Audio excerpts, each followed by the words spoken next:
All right, let's get into why cameras see those weird lines on LED screens that our eyes completely miss. Yeah, if you've ever pointed a camera at a screen, you know exactly what this is. So frustrating.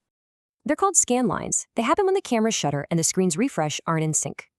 So to get it, we gotta understand how screens actually work in the first place. It's kind of like an illusion. The screen paints the image one row at a time, just way too fast for us to notice. And here you can see that sequence. Each row lights up one by one, super fast. But a fast camera shutter can catch it mid-scan, and that's where you get those black lines.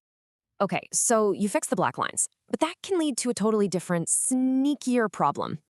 This time, we're talking about bright lines. And yep, it's another timing mismatch issue. So see that blue area? That's how long the camera's shutter is open, just soaking up light. Now look closely. While the shutter's open, some rows get zapped with light more than others.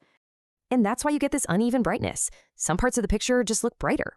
We're talking a 25% brightness gap. It just makes the whole shot look off. So, what's the fix? Well, it all comes down to one thing: speed.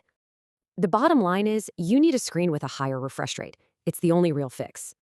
Okay, let's put it to the test. We've got a standard 960 Hz screen versus one that's twice as fast. Look at the one on the right. The faster screen crams more refreshes into that same exposure time. And what that does is shrink the gap between how many times different rows get lit up. So that 25% brightness gap, it drops all the way down to a much smoother 11%. This all brings us to a really simple rule of thumb for getting that perfect shot every time. It's the 10x refresh theory. Basically, a quick bit of math to make sure you're good to go. So, say your shutter speed is 1/200th. You'll need a refresh rate of at least 2000 Hertz.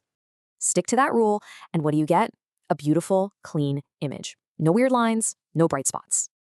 Is just a little bit of science, but it makes a huge difference for anyone working with cameras.